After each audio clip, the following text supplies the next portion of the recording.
వెనుకొండ మాజీ ఎమ్మెల్యే బొల్లా బ్రహ్మనాయుడు అసత్యాలు మాట్లాడడం మాని భాష మార్చుకొని గౌరవప్రదంగా మాట్లాడాలని మాజీ ఎమ్మెల్యే మక్కన మల్లికార్జునరావు సూచించారు. టీడీపీ కార్యాలయంలో బుధవారం రాత్రి జరిగిన విలేకరుల సమావేశంలో ఆయన మాట్లాడారు. ఉమ్మడివరం గ్రామంలో షేక్ రఫీ అనే వ్యక్తి అక్రమంగా గ్రావెల్ తవ్వకాలు విక్రయాలు చేస్తుండగా రెవెన్యూ అధికారులు దాడులు చేసి యంత్రాలు స్వాధీనం చేసుకుని కేసు నమోదు చేయడం జరిగిందన్నారు.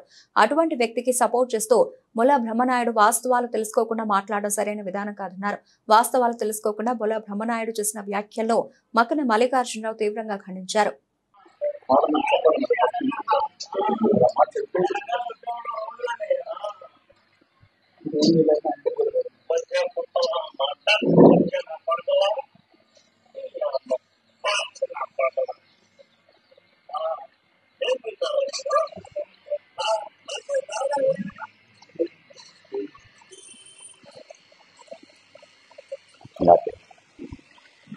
ఇప్పుడు ఆ రఫీ అనే వ్యక్తి మాట్లాడిన భాషను చూశారు కదా, అంటే ఎంత నీచాతి నీచం ఉందో. ఇది రికార్డు చేసి సర్పంచ్ గారికి పెద్దలకు వినిపిస్తే ఇది ఏం పద్ధతి అని వాళ్ళు అడిగినారు. దానికి మళ్ళా అతను తిడుతుంటే నేలపాటి వెంకటేశ్వర్లు వెళ్ళి పోలీస్ స్టేషన్లో కంప్లైంట్ ఇచ్చారు. పోలీసు వారు పిలిపించారు. ఇది వాస్తవం. ఈ వాస్తవాలు తెలుసుకోకుండా పైగా ఆ గ్రావెల్ అనేది కూడా ప్రభుత్వ స్థలంలో గ్రావెల్ క్వారింగ్ చేసి అతను అమ్ముకుంటున్నాడు. ఇందాక బ్రహ్మనాయుడు గారు ఏం చెబుతున్నారు, గుంతలు పూర్తి. ఎక్కడ గుంతలు పూర్చారయ్యా? ట్రాక్టర్లు పెట్టి ప్రొక్లైన్ చేసుకొచ్చి అతను ఒక దళారీ మాదిరిగా ఉండే రఫీ అని అతను గ్రావెల్ని అమ్ముకుంటా ఉన్నారు. ఇది రెవెన్యూ వాళ్ళు తెలుసుకొని వాళ్ళు సీజ్ చేయడం జరిగింది. ఇది పూర్తిగా రెవెన్యూ స్థలంలో ఉన్నటువంటి దాంట్లో గ్రావెల్ చేస్తున్నారు కాబట్టి రెవెన్యూ వారు అది వారికి క్లియర్గా కేసు పెట్టి దాన్ని సీఏ గారికి, ఎంఆర్ఓ గారు సీఏ గారికి పంపించి సీఏ గారు దాన్ని సీజ్ చేయడం జరిగింది. ఈ వాస్తవాన్ని కప్పిపుచ్చితే ఎట్లా? నువ్వు ప్రభుత్వ స్థలాల్లో గ్రావెల్ అమ్ముకుంటూ చూస్తూ ఉంటారా? ఇదొకటి. రెండోది, అక్కడ ఉన్నటువంటి ఇళ్ళు ఏంటంటే ఆ గ్రామంలో ఉంది 5 ఇళ్ళు ముస్లిం సోదరులు. 5 ఇళ్ళలో 4 ఇళ్ళు ఇప్పుడే మన సోదరుడు చెప్పినట్టు 4 ఇళ్ళు పక్కాగా టీడీపీతో వీళ్ళందరితో కలిసి ఉంటారు. అతను ఆ రఫీ అని అతను కూడా ఒక సందర్భంలో ఇటు ఉంటాడు, ఇంకొక సందర్భంలో వ్యతిరేకంగా ఉంటాడు. ఇంకా ఆశ్చర్యకరమైన విషయం ఏంటంటే వీళ్ళు పూర్తిగా చెప్పడం లేదు, కానీ అతనికి అప్పులు పాలై ఇబ్బందులు పడతా ఉంటే ఈ సర్పంచ్తో సహా వీళ్ళందరూ కూడా అతనికి డబ్బులు ఇచ్చి 5 నుంచి 6 లక్షల రూపాయలు డబ్బులు ఇచ్చారు. అది నిన్న అతని స్టేట్మెంట్లో కూడా చెప్పడం జరిగింది. ఇంత కుల వివక్షతోనో లేకపోతే అతన్ని ఏదో ఎలా చేయాలంటే ఈ సర్పంచ్ గారు అతనికి డబ్బులు ఎందుకు ఇస్తారండి? 6 లక్షల రూపాయల డబ్బులు అతనికి ఇచ్చి ఆదుకొని ఆ డబ్బులు ఎగ్గొట్టడానికి ఇదంతా జరుగుతూ ఉంది. ఆ డబ్బులు ఇచ్చే క్రమంలో ఎట్లా ఎగ్గొట్టాలనేది దీన్ని చేసి ఈ అక్రమాన్ని చేసేదాన్ని అడ్డం పెట్టుకొని ఈ బూతులు తిడతా ఉంటే వాళ్ళు మాత్రం ఎంతవరకు ఉంటారు? ఆ ముస్లిం సోదరులు కూడా బూతులు తిట్టాడు. ఎందుకు రా ఈ పని అంటే? అడ్డం ఉండి డబ్బులు ఇచ్చినందుకు సర్పంచ్ని తిడతా ఉన్నాడు, ఆడవారిని తిడతా ఉన్నాడు. అంత రికార్డు పరంగా ఉంది. ఈ వాస్తవాలు దీన్ని వేరేగా రాజకీయ రంగు పులివి అటు టీడీపీ అనో లేకపోతే వైసీపీ అనో ఇంకో రకాలుగా మాట్లాడటం అనేది అన్యాయం అనేది బ్రహ్మనాయుడికి మనవి చేస్తున్నా. ఇంకొకటి మాట్లాడితే బ్రహ్మనాయుడు గారు ఒకటే చెబుతా ఉంటాడండి. దీంతో పాటు సరే ఆయన భాషలో చెప్పాలంటే ఇందాకేంది ఆయనతో భారతం అంట, మేము మాట్లాడితేనో భారతం అంట, వాళ్ళు మాట్లాడితే ఏదో చెబుతారు. ఆ భారతం ఏదో ఒకసారి వినిపించాయా? ఆయన మాట్లాడిన భాష ఏదో కొంచెం. రెండోది, ఆ ఊర్లో గ్రావెల్కి సంబంధించి ఒక ఇష్యూ జరిగింది, అతని మీద కేసు పెట్టడం జరిగింది. దానికి సంబంధించి సర్పంచ్ గారు మాట్లాడుతూ చూడండి. ఒక 20 రోజుల క్రితం మా గ్రామంలో అక్రమంగా ప్రభుత్వ స్థలంలో గ్రావెల్ మైనింగ్ చేయడం జరిగింది. దానికి రెవెన్యూ వాళ్ళకు వచ్చిన కంప్లైంట్ మేరకు వాళ్ళు వచ్చి అక్కడ వెరిఫై చేసుకున్నప్పుడు ఒక ట్రాక్టర్ జేసీబీ తోలే వాళ్ళు అక్కడ ఉన్నారు. వాళ్ళ రెవెన్యూ సిబ్బంది ఇలా ప్రభుత్వ స్థలంలో పర్మిషన్ లేకుండా తోలుతున్నందుకు వాళ్ళు ఆ బండ్లు సీజ్ చేసి స్టేషన్ పెట్టడం జరిగింది. కేసు బుక్ చేశారు, కోర్టుకు పెట్టినారండి. జరిగింది అది. అయితే గత వారం 10 రోజుల నుంచి ఈ షేక్ రఫీ అనే వ్యక్తి ఊళ్ళో మందు తాగి కనపడిన వాళ్ళ తిట్టడం, అతను ఎప్పుడు మందు తాగుతానే ఉంటాడు. అది కాకుండా కొంచెం హద్దు మీరి ఆడవాళ్ళని కూడా అసభ్యంగా తిట్టడం జరిగింది. మాకు కొంతమంది గ్రామస్తులు చెప్పిన దానికి నేను కూడా ఫోన్ చేసి కొంతమంది రికార్డ్ చేశారు. అతను తిట్టేది ఇప్పుడు చెప్తే నమ్మరు కాబట్టి రికార్డ్ చేసినారు.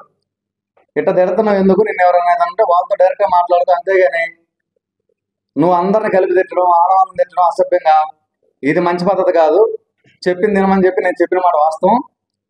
అతను అందుదాగి నన్ను కూడా రెక్లెస్గా నేను తిడతాను, నేను అసలు తిట్టలేదు, ఏది పెడితే అది నేను ఎవరిని అన్నాను, రికార్డింగ్ వినిపి అది ఇది అని చెప్పి చెప్పింది, కానీ పెద్ద మనుషుల మధ్యలోకి రాలేదు.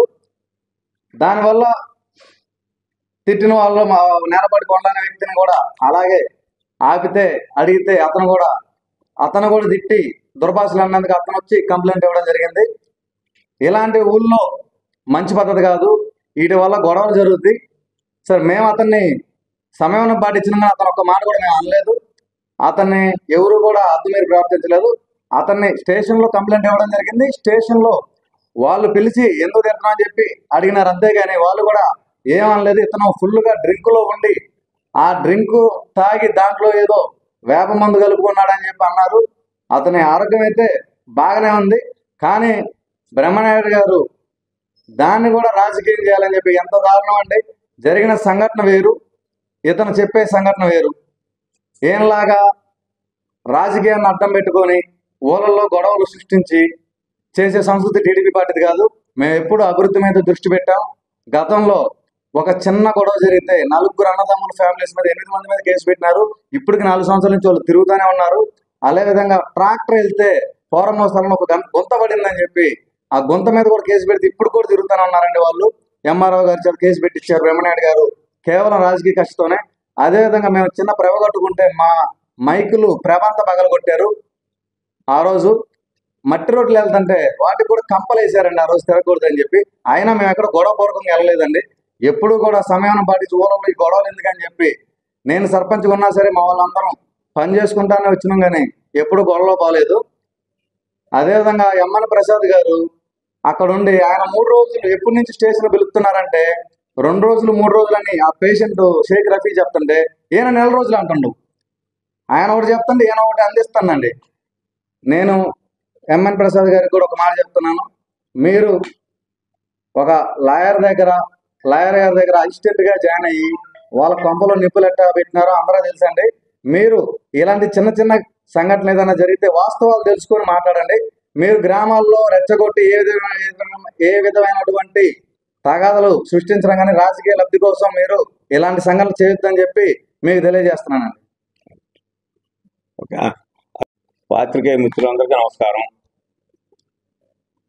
ఈ రోజున మన వినుకొండ మాజీ శాసనసభ్యులు వల్లా బ్రహ్మనాయుడు గారు వినుకొండ రూరల్ మండలం ఉమ్మడారం సంబంధించినటువంటి ఇష్యూ మీద మాట్లాడటం జరిగింది. ఈ సందర్భంగా ఆయన మాట్లాడేటప్పుడు ఎంతసేపు ఉన్న మైనార్టీలు, అగ్రవర్ణాలను, లేకపోతే అక్కడ ముస్లిమ్స్, లేకపోతే కమ్మవారను, ఈ విధమైన భాషను మాట్లాడుతూ ఉన్నారు. ఇది వాస్తవం, ఆ గ్రామంలో జరిగిన వాస్తవం ఏంటి అనేది ముందు తెలుసుకొని మాట్లాడితే ఆయనకి గౌరవం ఉండేది, ఆయన వయసుకు కూడా గౌరవం ఉండేది. ఉన్న వాస్తవం వేరు, ఆయన మాట్లాడింది వేరు. ఆ గ్రామంలో ఉన్నటువంటి ముస్లిం సోదరుడు ఖాదర్వలి గారు ఇప్పుడు ఇక్కడ ఉన్నాడు. ఆయన వాస్తవంగా ఆ కమ్యూనిటీ గురించి దాని గురించి ఆయన మాట్లాడతారు. ఒకసారి చెప్పు. అతను రఫీ అన్న అబ్బాయి కూడా ఉమ్మడి వారే. మా యొక్క 5 కుటుంబాలు ఉండేవి మా ఊర్లో. మేము కానీ మా ప్రెసిడెంట్ గారి అంతా ఐకమత్యంగా ఉంటాం. ఏ క్యాస్ట్ ఎప్పుడు ఎత్తుకోము, ఏ క్యాస్ట్ గురించి ఎప్పుడు మాట్లాడుతాం, ఐకమత్యంగానే ఉంటాం. మా 4 కుటుంబాలు కాస్త టీడీపీకి మేము అన్యోన్యంగా ఉండేవాళ్ళం. ఆ అబ్బాయి కూడా మాతో మంచిగా ఉంటాడు, వాళ్ళతో కూడా మంచిగా ఉంటాడు. కానీ ఎటువంటి కులమేత భేదాలు ఉండేవి కాదు. దయచేసి ఇటువంటి విషయాన్ని కులానికి ఎప్పుడు పోయే మాకంటే మేము చాలా అన్యోన్యంగా ఉంటాం, చాలా అడ్డంగా ఉంటాం, చాలా కలిసిబాటుగా ఉంటాం. మా కులానికి ఎటువంటి దీనికి గొడవ సంబంధం లేదు, చాలా మంచిగా ఉంటాం. ఏదో చిన్న సమస్య గొడవ వచ్చిందని దాన్ని ఎంతో దూరం దయచేసి దూరం తీసుకెళ్ళమాకండి. ఈ సమస్యని సమస్యలాగానే ఉంచండి. అతను ఏదో తాగి ఏదో అన్నాడని మన పేషెంట్ గారు కానీ మన ఊళ్ళో వాళ్ళు కానీ చౌదరులు విని దాన్ని ఎలా తిట్టడం పద్ధతి కాదని మన కానిస్టేబుల్ దాకా మా స్టేషన్ దాకా రిపోర్ట్ ఇవ్వడం జరిగింది వాళ్ళకి, మన నేలపాటి కొండల గారు. దానివల్ల నన్ను ఏదో ఇబ్బంది పెడతారు, నన్ను ఏదో కొడతారని అతను భయపడి ఏదో ప్రెస్ మీట్ పెట్టి ఇలా మాట్లాడటం పద్ధతి కాదు. దయచేసి కులానికి మాత్రం ఎటువంటి సంబంధం లేదు, అంతా చాలా ఐకమత్యంగా ఉంటాం. మేమంతా చాలా చక్కగా మంచిగా కలిసిబాటుగా ఉంటాం. రైట్. తెలిస్తే అబద్ధాలు. ఇంతసేపు ఉన్న మసిబూసి మారేడుగా చేయటం తప్ప వాస్తవాలు. నువ్వు రా ఫీల్డ్ మీదకి రా, అక్కడ ఆ గ్రామంలో విచారించు. ఆ గ్రామస్తులు నువ్వు చెప్పానండి, ఇప్పుడు ఈ చెప్పినట్టు సర్పంచ్ గారు చెప్పినట్టు కానీ వాళ్ళు చెప్పినట్టుగా చెప్పదు ఏంది. మాట్లాడండి, ఏది పడితే మాట్లాడతాను. నేను నిన్ను తగ్గితే ఆడపోయి పడతావు. నువ్వు ఎత్తారా, నువ్వు ఆప్టలు కాడి మగోడు అయితే నీ రొమ్ములు పగలంతా వేసుకున్నారా? కేంద్ర చేసే 100 సార్లు అంట, నేను 400 సార్లు అంటావు. నా తొండవేల కొట్టు. చూశారుగా భాష. ఇప్పుడు ఎట్లా కాదయ్యా, మరి ఆ భాష తెలుసుకోవాలి. ఏంది ఆ భాష? 70 సంవత్సరాల వయసు వచ్చింది, గౌరవంగా ఎమ్మెల్యేగా పనిచేసినటువంటి వ్యక్తి ఈ విధంగా భాష మాట్లాడతా, పైగా యువతల వ్యక్తుల మీద, టీడీపీ మీదనో నాయకుల మీదనో గౌరవ శాసనసభ్యుడి మీదనో ఏదో మాట్లాడితే చీఫ్ విప్ అంటారు. నిజమే చీఫ్ విప్ ఏనయ్యా, మేము కూడా చెప్తున్నాం. కొంత నాకు కూడా చిన్న అనుభవం ఉంది. క్యాబినెట్ ర్యాంక్ అది ముఖ్యమంత్రి అనుకుంటాడు. ఆనాడు రాజకుమార్ చేసింది ఈరోజు ఆంజనేయుడు గారు చేస్తున్నాడు. చీఫ్ విప్ పదవి అంటే క్యాబినెట్ ర్యాంక్, అసెంబ్లీలో 2వ స్థానంలో కూర్చొని ఉంటాడు, అసెంబ్లీని మొత్తం మానిటరింగ్ చేస్తూ ఉంటాడు. తప్పనిసరిగా ఆయన మాట్లాడేటప్పుడు ప్రభుత్వ విధానాన్ని చెబుతాడు, ప్రతిపక్ష విధానాన్ని కూడా చెబుతాడు. నీకు ఆ స్థాయి అంటే ఏంటి? స్థాయి లేక జీవి ఆంజనేయుడు గారి స్థాయి లేక ఊరుకున్నట్టు స్థాయి. క్యాబినెట్ ర్యాంకులో ఉన్నటువంటి ప్రభుత్వ చీఫ్ విప్ స్థాయి లేదా? అంటే మీరు శాసనసభ్యుడిగా ఉన్నప్పుడు మీరు ఎన్ని పర్యాయాలు చంద్రబాబు నాయుడు గారి గురించి, లోకేష్ గారి గురించి ఎన్ని మాటలు మాట్లాడారంటే, ఎన్ని బూతులు మాట్లాడారు? కోట శివప్రసాద్ గారి గురించి ఏం మాట్లాడారు? మోడీ గారి గురించి ఏం మాట్లాడారు? అవన్నీ రికార్డులు ఉన్నాయి. మీరు ఎమ్మెల్యేగా ఉన్నప్పుడు చంద్రబాబు గారి గురించి, లోకేష్ గారి గురించి, పవన్ కళ్యాణ్ గారి గురించి, మోడీ గారి గురించి మాట్లాడితేనేమో తప్పులేదు. ఈ రోజు కేబినెట్ హోదాలో ఉన్నటువంటి జీవి ఆంజనేయులు గారు ప్రభుత్వ విధానాన్ని చెప్పుకుంటూ, టీడీపీ విధానాన్ని చెప్పుకుంటూ, గతంలో ప్రతిపక్షంలో చేసినటువంటి వారి పాత్ర గురించి, అటు జగన్మోహన్ రెడ్డి గారి గురించి కావచ్చు, లేకపోతే ఆ ప్రభుత్వ విధానాన్ని గురించి మాట్లాడితే నీ స్థాయి ఇది అంటారేంటి? ఎవరి స్థాయి ఏంది ప్రజలకు తెలియదా? క్యాబినెట్ ర్యాంకు ఉన్నటువంటి వ్యక్తిని పట్టుకొని నీ స్థాయి అంటే ఏంటి? కాబట్టి ఇవన్నీ మాట్లాడేటప్పుడు 1-2 పర్యాయాలు వెనక ముందు చూసుకొని మాట్లాడితే గౌరవం ఉంటుందని ఈ సందర్భంగా తెలియజేస్తున్నా. అదేవిధంగా నిన్న ఇప్పుడు బడ్జెట్ గురించి మాట్లాడతాం. ఎంత అబద్ధాలండి అసలు! ఈ ప్రభుత్వం ఏం చేస్తుంది, ఏంటి మాట్లాడేది? ఈ ప్రభుత్వం వచ్చిన తర్వాత ఎన్ని అప్పులు ఉన్నప్పటికీ ఇవాళ పెన్షన్ని 3 నుంచి 4 వేలు ఒక్కసారి చేశారా లేదా? గ్యాస్ సిలిండర్లు ఇస్తున్నారా లేదా? నిన్న బడ్జెట్లో అమ్మక వందనకు సంబంధించి కూడా ప్రతి కుటుంబంలో ఉన్నటువంటి ప్రతి చదువుకున్న విద్యార్థికి కానీ విద్యార్థిని కానీ ప్రతి వారికి 15,000 రూపాయలు ఇస్తామని 9,500 కోట్లు బడ్జెట్లో పెట్టారు. ఈ వాస్తవం తెలియదా? అదేవిధంగా ఆర్టీసీకి సంబంధించి కూడా కమిటీని వేశారు. అటు కర్ణాటకలో ఇటు తెలంగాణలో కూడా ఆ కమిటీ రివ్యూ చేస్తా ఉంది. అవి వచ్చినప్పుడు తప్పనిసరిగా దానికి సంబంధించి కూడా సూపర్ 6 పథకాలు ఏదైతే చెప్పారు ప్రతి దాన్ని అమలు పరుస్తామని అసెంబ్లీ సాక్షిగా చెప్పారు. దానికి పవన్ కళ్యాణ్ గారు, అటు బీజేపీ ముగ్గురు కలిసి చెప్పినటువంటి మాట అది ఒక తెలుగుదేశానికి సంబంధించి కాదు. కేంద్ర ప్రభుత్వానికి బాధ్యత ఉంది, రాష్ట్ర ప్రభుత్వానికి బాధ్యత ఉంది, చంద్రబాబు గారికి, పవన్ కళ్యాణ్ గారికి, అటు బీజేపీ గారికి అందరూ సంయుక్తంగా చెప్పారు. ఖచ్చితంగా నెరవేరుస్తారు. ఇప్పటికే పథకాలన్నింటి కూడా 1 by 1 నెరవేర్చే క్రమంలో మన అందరూ కనపడతా ఉంది. కాబట్టి బడ్జెట్ కాపీని కూడా దయచేసి చదువుకోండి, వ్యంగ్యంగా మాట్లాడొద్దు. దయచేసి నేను ఒకటే మనవి చేస్తున్నా, బ్రహ్మనాయుడు గారు మీ వయసు 70 సంవత్సరాలకు వచ్చింది, గౌరవప్రదంగా మాట్లాడండి.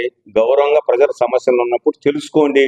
అటు ఉమ్మడారం కావచ్చు, లేకపోతే ఇంకొక గ్రామం కావచ్చు, జరిగినటువంటి వాస్తవాన్ని ప్రజలకు వివరించాలి తప్ప ప్రతి దాన్ని మాట్లాడితే రసీదు హత్య. ఏ సందర్భం వచ్చినా అదే మాట్లాడతారు. ఆ రసీదు హత్య గురించి కూడా అందరికీ తెలుసు కదా. రాష్ట్రం మొత్తం చూసింది, దేశం మొత్తం చూసింది.